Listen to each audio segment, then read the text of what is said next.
Limitless Hoops. My name is John Sanders. All right. We have our practice times tonight.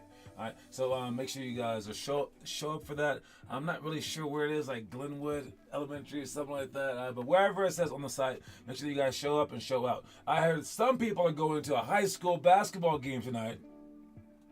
All I can tell you is this. All right. Look, man, if you skip our practices for like a game, okay. If you skip our practices for like your game, that's okay. If you skip our practices for like another workout, yeah, maybe, right?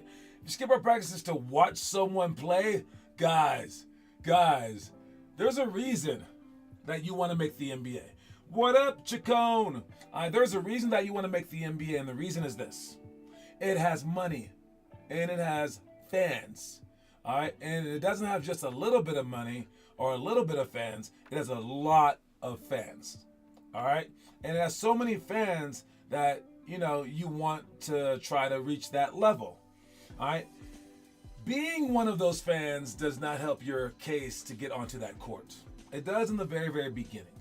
All right, because maybe that's how you learn the game. You were like, oh my God, that's so cool. I want to be that, right? But if you have to remind yourself of that want every freaking day of your life, yeah, you're not going to become that because you don't have the drive without that. All right, you can have an initial burst of like flame or whatever that like ignites your passion when you're like 3 years old. You're like, oh my God, I saw Michael Jordan, right? All right, but no, it can't be like I need some more inspiration. After a while, you have bad fuel economy. All right, you're a car that needs gas every single second. You're only going to go so far. All right, but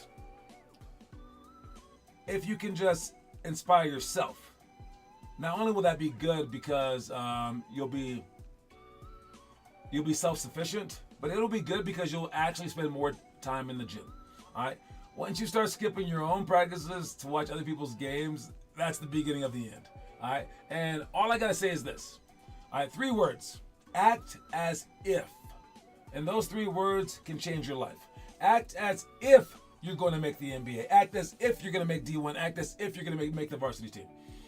Like, as if. And then you'll probably know how to act. But also act as if you're already on the varsity team. Already on a college team. Already on an NBA team. So if you were on an NBA team, and I don't know what team that you're on, the Nuggets, sure. And the Nuggets had practice tonight, but then some JV team also had a game. Would you skip the Nuggets practice tonight? And if you're like, no, of course not, but I'm not there yet. No, you won't get there unless you have that attitude. Okay? All right? I can't even, it's hard to see it the positive way, so I'm going to bring it the negative way. All right? If you're in prison, all right, heaven forbid, if you're in prison and you're out there and someone's gonna beat you up on the court or on the at the yard, and they're gonna beat you up and they're like, oh, I'm a killer, and you're like, I'm a killer. All right, chances are they're gonna beat you up. Okay, they're gonna jump you, right? But chances are there's a reason you got into prison.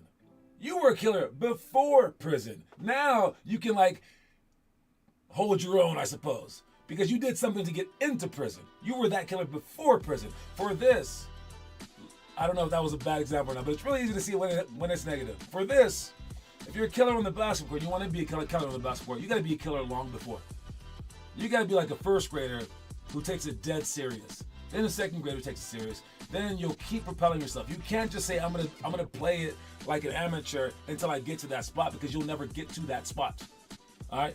Anyway, that's all I got to say about that. I was told that when I was younger, or my team was. I wasn't planning on going to the game. It was like a Nuggets game, and a few of my teammates skipped our practices to go to a Nuggets basketball game. And our coach lit them up, and I was like, I never even thought about skipping my practice for a game. I never thought about that when I was growing up. I never thought, ooh, the Lakers are playing. Let me skip something of mine to make. I always thought, these guys on that team, once I hit the NBA, will be watching me. That's what I swear to God I thought. Was I wrong? I was wrong. All right, but I mean, that's how I thought, and that's why I propelled myself to where I did. All right. Anyways, let's start. We got our quote of the day. Quote of the day today: actions speak louder than words. Yes, indeedy. That's why I say for the homework section, it's like, what does it say for the homework section? You are what you do, not what you say you'll do, or something like that, right? All right. Yes, you can say that you're gonna do X, Y, and Z. Until you do it, it doesn't matter. You can say that you do this. You can say that you do that. Until you do, it doesn't matter. That's why freaking Nike says, just do it. All right. We're tired of talk. Everyone talks. I talk the most, but you gotta do. All right. You gotta do it. All right. And eventually, you can be like Kawhi Leonard. And you don't even need to talk. Your actions speak for you. All right. So you don't want to be a word-driven person. Always just saying this, saying that. You show people every single day so then they can never deny you. I have never said a word about Teo or Wes or Kiernan's commitment. I can't. It's right there in front of our faces. We see it every freaking day, and it's like, whoa. Now Noah slowed down and stopped, basically. But for years, we couldn't say that about Noah. And it's like, oh, dude, if you put it out there, no one could ever doubt you in terms of like your work ethic. That's what you need to do. And that's how you can like say, hey, I have no regrets, and you know I have no regrets. Look at my record. And that's the life that you want to live.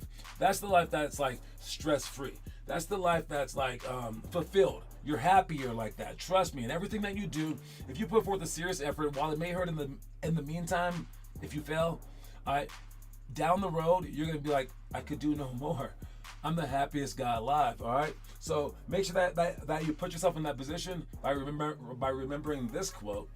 Actions speak louder than words. Now let's check out the story of the day. Watch it.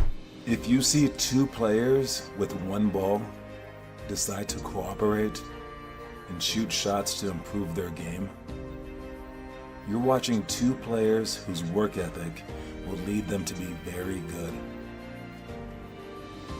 But if you see two players with one ball decide to play a serious game of one-on-one, you're witnessing two players whose competitiveness will eventually drive them to be great.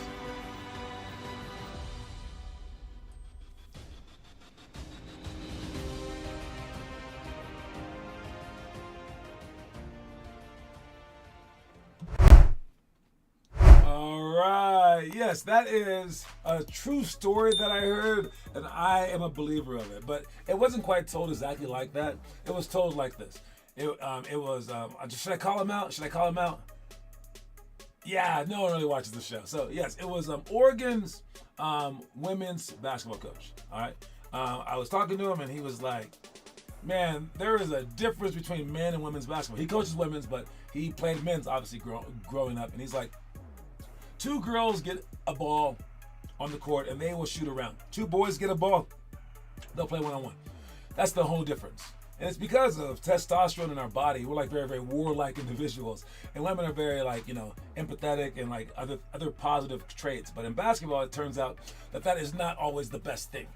It's actually better to be like very, very competitive and very, very like ornery and like, I want to kill you. It just happens to be the better of the two in terms of like, getting the job done.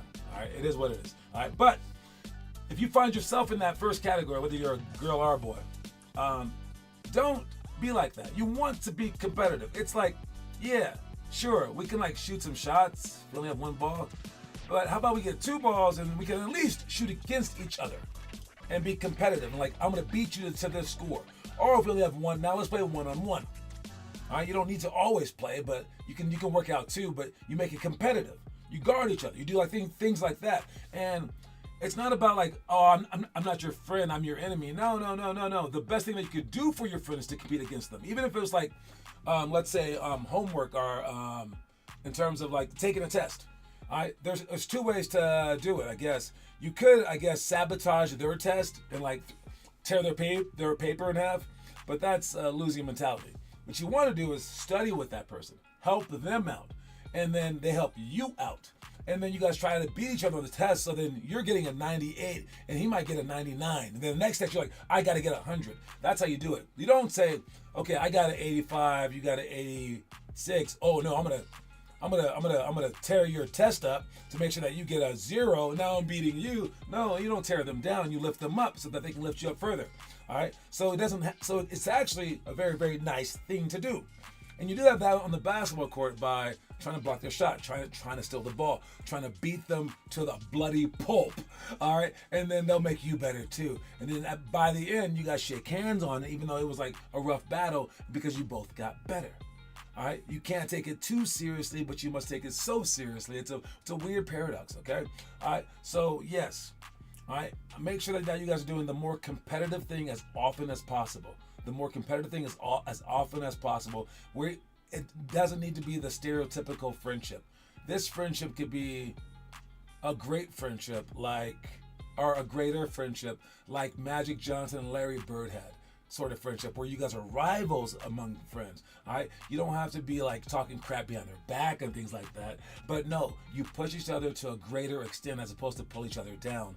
All right, that's the difference between one competitiveness and the other competitiveness. If you're afraid of competition, it's probably because you're thinking of the negative one. Don't think of it. Don't do the negative one. Do the positive version of that, and then you guys can both be great. All right, but did you know that these two twins right here have the same exact middle name? Huh? It says the Thompson twins were destined for excellence. All right, there's Amin Thompson and Asar Thompson. I don't know their names yet because they aren't too famous yet, but they are super athletic and doing very, very well in their first year in the NBA. But right below that, it says their middle name. Their middle name, again, it says the pronunciation of their names too. All right, Amin and Asar. There you go. But their middle name is the same middle name, and it's 4 letters long. The 4 letters are X, L, N, C, which obviously stands for excellence. Excellence. I pronounce excellence. Do I think that really says excellence? I do not. I mean, X, L, NC.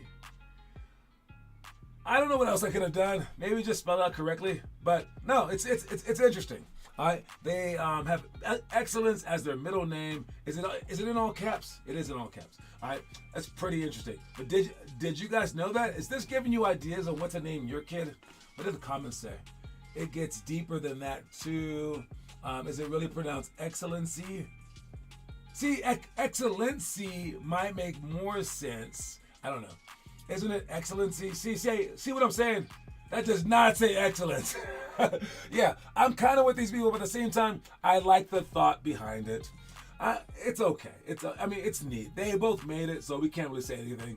Better than my middle name. I don't even have a middle name. My name is Jonathan Sanders.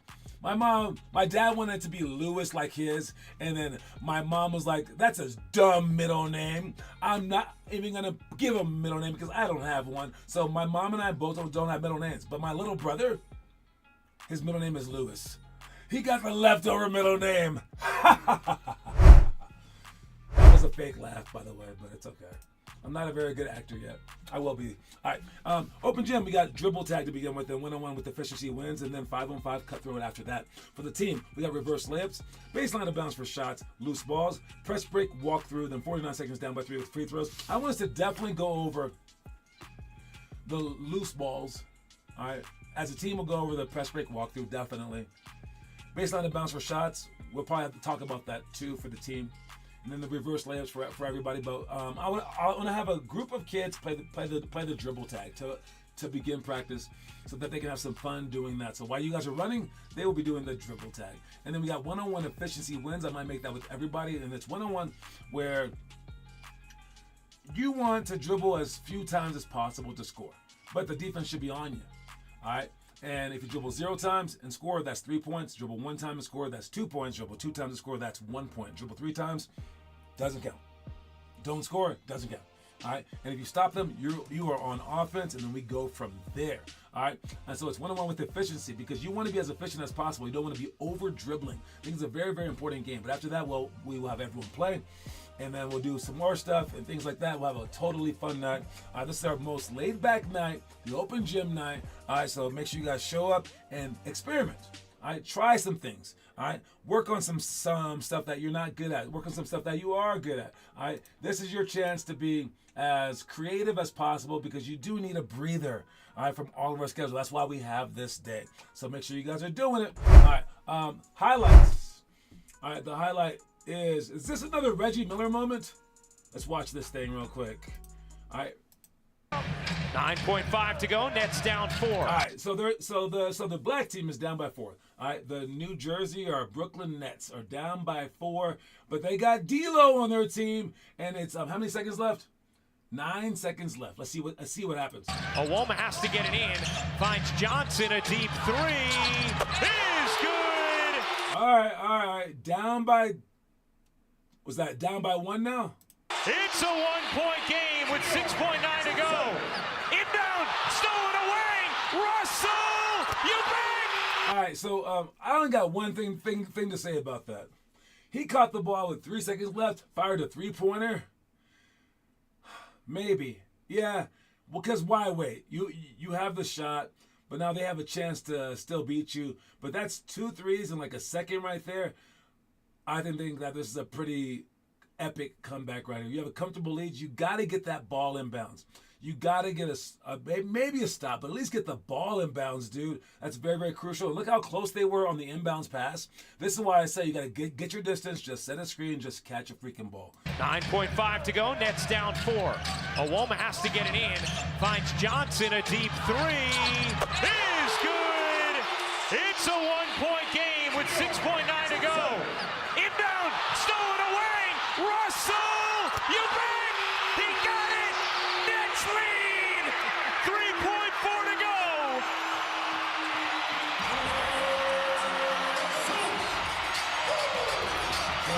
So yeah, man, that is like Batman right there. It's hugging D'Lo. That is a bad play. We got to stay calm in the last seconds of games. It's nothing like that has happened to us before, but almost, dude. Can y'all just stay calm? And speaking of staying calm, it's not speaking of staying calm. Let's see what you guys got for the trivia question. I believe that it might be the same one as last week. I don't know if anyone answered it last week. So good luck with today's trivia question. If someone did answer it last week, your chance to answer it again. The trivia question today is, at what age did LaMelo Ball start playing basketball with his older brothers? All right. At what age did LaMelo Ball start playing basketball with his older brothers? All right. It says it online. I don't know if this is true or not, but it definitely says it. I believe you got to start young. I believe that playing up is a great shortcut on how to get great because it forces you to do things at a faster rate. Right? And if you have older brothers, your parents won't question you doing it. But if I play you up, they're like, what? All right, you know, I got an answer, and I don't even know if that's true or not. Let me check it. I had it last time. All right, early life with his brothers at age 4. That's the age right there. Hey, Josiah gets the point right there, and now that makes it. You have 4 points, Josiah Chacon. All right, you are now leading the way for the month. The winner for the month gets a $50 coin. At the end of the month, congratulations to Josiah for winning today. Yes, 4 years old, guys. 4 years old, and that's how you do it. That's how you do it, man. I mean, like, you start as early as possible. You work your butt off. You play up. That's always been the formula for great players. And people give me a hard time about having regular players do it. They think that regular players can't do it. Look, regular players aren't allowed to do it, and they aren't encouraged to do it. And if they do it, it doesn't have the same results as the top players doing it. But those top players who go to the NBA Hall of Fame because of those efforts, the regular players can go to D1 because of those efforts. But it's up to the parents to be like, well, that's not worth it. He lost his childhood. Would you say that if it was the NBA guy? No. So what matters to you is the money. All right, not them reaching their highest level. They care about that, but you don't. All right, dude, if the kid feels like working their butts off, it's better than playing with Play-Doh. All right, if the kid feels like working his butt off, it's better than sleepovers. Okay, if they feel like working for 4 hours a day, the parents need to shut up, because they will be complaining about you sitting on your butt playing video games the very next day. They're gonna be like, I don't want you doing this. I want you to be a kid. Then you start acting like a kid, and they're like, why are you such a kid? All right, dude, if you're that special and you decide to work hours and hours and hours, and you have a parent who doesn't allow that, they're setting themselves up for disasters, and they're setting you up for disasters. That's all I gotta say. That's spoke my piece. Watch the commercial.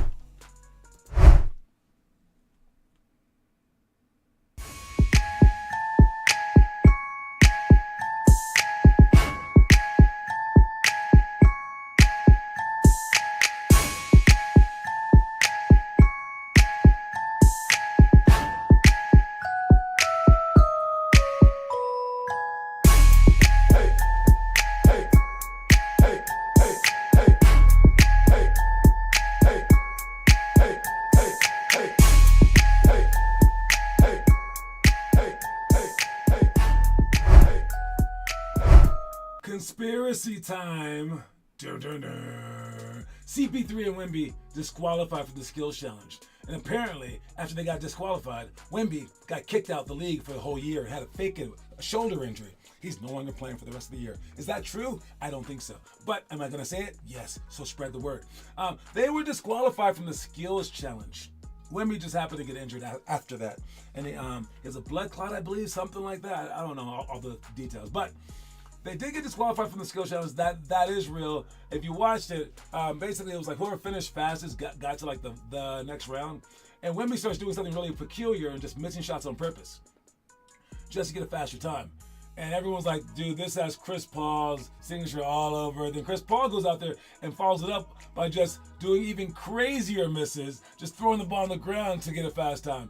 And they got disqualified. But it's very, very Chris Paulish to find like loopholes in rules. But that was not a loophole. They actually corrected that before, and they said you must make valid shot attempts. So they got disqualified. All right. So it's not even conspiracy theory. It's actually happened. But man, oh man, you gotta watch out for Chris Paul. And he's teaching these little tricks of the trade, these little cheats to his little protege who's 7'4" and Wemby. Man, the league better watch out in a couple of years. Wemby might never let anyone win a championship because he's going to be doing some Chris Paul stuff at that height. Craziness. And what are you guys doing to do our cheat code? Our cheat code for success is to do homework. Have you guys do extra work. So even when we're not working out, you guys are still working out. That is a huge cheat code, but Weston's taking care of it right there. Sandoval right there, Forsyth right there. I feel like a horse race announcer. And we got Brendan Sandoval coming around. We got Weston right there. No, I can't do it, but you guys know what I'm talking about. You are what you do, not what you say you'll do. Let's make sure you guys continue to do this homework. Keep posting, keep getting better, keep improving, keep categorizing all the stuff that you've been doing. All right, make sure that no one can catch us in this regard. All right. In terms of like hard work and work ethic, that's our due. That's the stuff that we are doing, okay? And then that's the process. The result isn't quite the result that you guys want. The result is you guys want the NBA. The result is like I want D1. The result is I want varsity. Our result is you reach your highest. You reach your highest possible peak. All right? I don't care where that peak is, okay? I literally don't care. Let me spell it out for you guys here real quick, okay? All right, so let me see. All right, so I am saying that I don't care. Let me see this. How do I refresh this page? I don't know how to use this. Okay. I just realized I don't know how to use this. How do I just delete all? Okay, I might have to skip this. You know? Yep, I'm gonna have to skip this. Is there another one? Nope. It doesn't matter. It doesn't matter. I'll just say what I was trying to say with my hands. Oh, can I draw with this one? There we go. Okay. So, what I'm trying to say is this. All right. Whether you're gonna be here at this level or at a higher level, I don't know who you are, or at this level. It's whatever you're capable of doing. That's what I want you to reach. So if you're capable of going even higher, like way up here, or up here, or up here, that's where I want you going. So I don't want you to just make the NBA. I don't want you to just pan out right there if you're capable of going higher. All right? And if you make it to about, like, let's say right here, but you were originally only slated to make it this high, that's a great thing. You can't look at who's above you. All right? You have to only look at to where you can make it. So whichever level that you're on, this is a horrible drawing. Looks like anarchy. But whatever level that you were supposed to make it to, whatever level it may be, this level, this level, this level, your job is to reach that level. Do we know which one it is? We do not know which one it is. But if it was this level right here and you only made it right here, you failed. Don't say, oh, I didn't really fail because I could have only made it to right there, so I didn't try my hardest. No, your obligation to yourself is to make it to that level and a little bit more. All right? And all those people who should be making it right here and they only make it to right here, they're freaking losers. And I don't care if you ended up below them. Their top tier was here. Their ceiling was here. Your ceiling was only here. All that matters is you make it to your ceiling and go above it slightly. All right? Who cares about everyone else's ceiling? And we don't know where your ceiling is. We have no clue which one this is. But you only find it out by actually working your hardest. All right? And don't try to guess. Don't try to guess, or if it tries to become more apparent as you get older, and you're like, okay, I'm definitely not that. Don't get sad. You still have one goal in mind, and your goal is to reach your true level of potential. I hope you guys understand that with this horrifically bad drawing. My bad. I knew I couldn't draw. All right? And if you have some long-term goals, man, you need to follow this kid right here. All right? This kid, I think he's been filming himself, or his dad's has been filming him, teaching him how to shoot since he was like 3 years old. Now he's like 12. Watch this kid's shot. He shoots on the side of the backboard, shoots swishes, shoots form shots, does all this stuff. They're working on his feet, working on making everything perfectly straight. It is a treat to watch this kid work out. Watch this kid working out. All right, so he's right here. Play that. All right, so his elbows were kind of out, but he kept that off arm straight. He's just working on picking up the ball. Just working on picking up the ball right there. Can he pick it up? Can he pick it up? Who would have that kind of patience to just stand there? Look at that. Can he keep everything on the line? One-hand shots. Can he keep everything on the line? Can he keep everything on the line? He's getting better at it. The left hand probably went too far that time. Now the left hand's pretty good. All right? It's pretty good. Finger spread possibly. All right? Now the left hand's not coming over that much, so he's getting better at it. Working against the wall on it. Turning and shooting so he gets to move off his feet. All right, stepping into his shot. Watch his offhand. It's as perfect as can possibly be. All right, his feet are in the right tangent. So he's unbending as he's unbending his arms at the same exact rate. I don't know if he was always this like diligent and listening to his dad, but he seems like he's listening a lot. All right, can he keep it on that line? Yes. Can he keep it like that from his niece? Yes. Can he keep it like that in his bedroom or his living room? Yes. All right, can he apply it to the games though? Well, the answer is yes. That was like a perfect shot. That's a crazy perfect shot. Now, hopefully he worked on his ball handling and everything else in his defense, but man, that is a shot. So that is truly inspiring to watch. That's a crazy, crazy, crazy routine. And it took years to get there. And it does take a long time. It all started with him being a small kid. So if you guys are watching this, again, don't just settle for shooting badly. Get everything as perfect as possible. As perfect as possible. As perfect as possible. If you want to obsess over something, make it this. All right? Anyways, I'll see you guys tonight at Open Gym. Don't forget that the quote of the day is actions speak louder than words. What's up, Teo? So make sure that your actions are speaking. All right? If you're going to be quiet on the court, which is a bad thing, make sure that you're at least doing some loud things. Some really, really loud things. All right, I'll see you guys tonight. Talk to y'all soon, man. That's my time. Reese's Pieces, everybody.